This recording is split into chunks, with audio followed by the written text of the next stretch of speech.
নীল চক্রে হো দেখ উড়ুছি বানা, পতিত পাবন নামটি যার নাম। ଜୟ ଜଗନ୍ନାଥ। ଏହି ଲୋକପ୍ରିୟ ଜଣାଣ ପ୍ରତି ଓଡ଼ିଆ ହୃଦୟରେ ଶିହରଣ କରୁଛି। ଏହା ପଛରେ ଗୋଟିଏ ବଡ଼ ଐତିହାସିକ କାରଣ ରହିଛି। 1790 ମସିହା ମହାରାଜା ବୀରକେଶରୀ ଦେବ ମରାହାଟମାନଙ୍କ ଦ୍ୱାରା ବନ୍ଦୀ ହୋଇଥିଲେ ବାରବାଟୀ ଦୁର୍ଗରେ।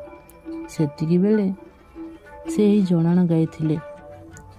ପତିତ ପାବନ ବାନା ପତିତମାନଙ୍କ ଆତ୍ମାକୁ ବିଭୁ କୃପାରେ ଚରମ ତୃପ୍ତି ପ୍ରଦାନ କରୁଛି।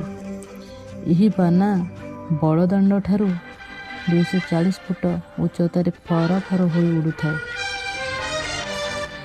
ଧଳା, ହଳଦିଆ, ନାଲି ବିଭିନ୍ନ ରଙ୍ଗର ଉଡ଼ୁଥାଏ। ଯେତେବେଳେ କୌଣସି ବଡ଼ ବିପତ୍ତି ଆମ ଉପରକୁ ଆସେ ନା, ଯଥା ତିତଲି ହେଉ, ଫାଇଲିନ୍ ହେଉ, ମହାବାତ୍ୟା ହେଉ, ଏହି ବାନା ତାକୁ ଅଟକିଥାଏ, ଆମକୁ ରକ୍ଷା କରୁଥାଏ। ବାନାର ଆକାରଟା ସାଧାରଣ ତ୍ରିଭୁଜାକାର ହୋଇଥାଏ ଏବଂ ତା ମଧ୍ୟରେ ଅର୍ଦ୍ଧଚନ୍ଦ୍ର ତଥା ବିନ୍ଦୁର ସଂକେତ ରହିଛି। ସେତେବେଳେ ବାନା 160 ହାତ, 120 ହାତ ଏବଂ 51 ହାତର ଉଡ଼ିବାର ବିଧାନ ଥିଲା। କିନ୍ତୁ କାଳକ୍ରମେ ଅସୁବିଧା ହେଲା। ଯେଉଁ ଅସୁବିଧାଟି ହେଉଛି ଦଧିନଉତି, ଆମର ମନ୍ଦିରର ଦଧିନଉତି ଉପରେ ଅଧିକା ଚାପ ପକାଇଲା। ତେଣୁ 1990 ମସିହାର ଗୋଟେ ଘଟଣା ଘଟିଥିଲା। ଯେଉଁ ଘଟଣାଟି ଦଧିନଉତି ଉପରୁ ଗୋଟିଏ 5 ଟନ ଓଜନର ପଥରଟି ଖସି ପଡ଼ିଲା। ମନ୍ଦିରର ସୁରକ୍ଷା ନିମନ୍ତେ ଓଡ଼ିଶା ସରକାର ଏବଂ ମନ୍ଦିରର ପ୍ରଶାସକମାନେ 19 ହାତର ବାନା ଉଡ଼ିବା ପାଇଁ ବ୍ୟବସ୍ଥା କରିଦେଲେ। ସେତେବେଳେ 160 ହାତର ବାନା ବନ୍ଧା ହେଉଥିଲା, ଯାହାର ନୀଳଚକ୍ରରୁ ପାଦୁକ କୁଣ୍ଡକୁ ସ୍ପର୍ଶ କରୁଥିଲା, ଯାହାକୁ ଆମେ ପାଦୁକ ଶୋଷା ବାନା ବୋଲି କହୁଥିଲୁ।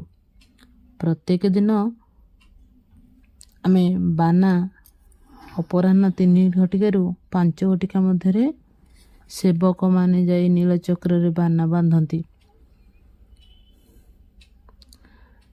ସେଦିନ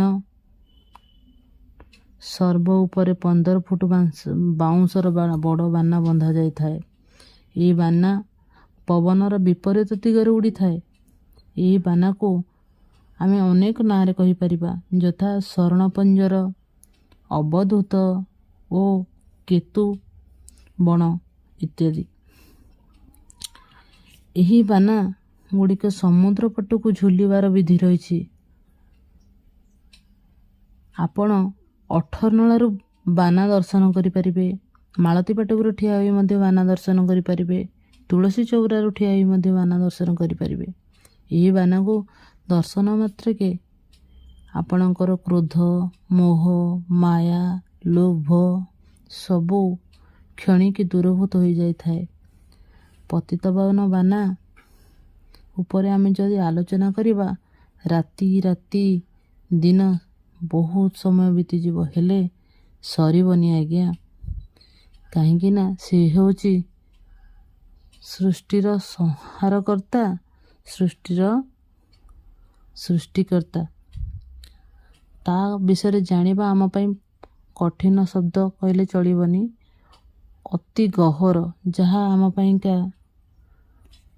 ଏଇ ନିମିତ୍ତ ଏଇ ହୃଦୟରେ ମୋର ଭାଷା ଆସୁନି ତା ପାଇଁ କହିବା ପାଇଁ, କାହିଁକିନା ମୁଁ ନିମିତ୍ତ ଅଟେ।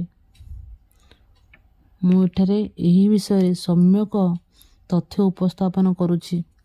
ପ୍ରଭୁ, ଏ ଅଧମର କିଛି ଭୁଲ ଥିଲେ ଆପଣ କ୍ଷମା କରିଦେବେ। ଜୟ ଜଗନ୍ନାଥ, ଜୟ ଜଗନ୍ନାଥ, ଜୟ ଜଗନ୍ନାଥ।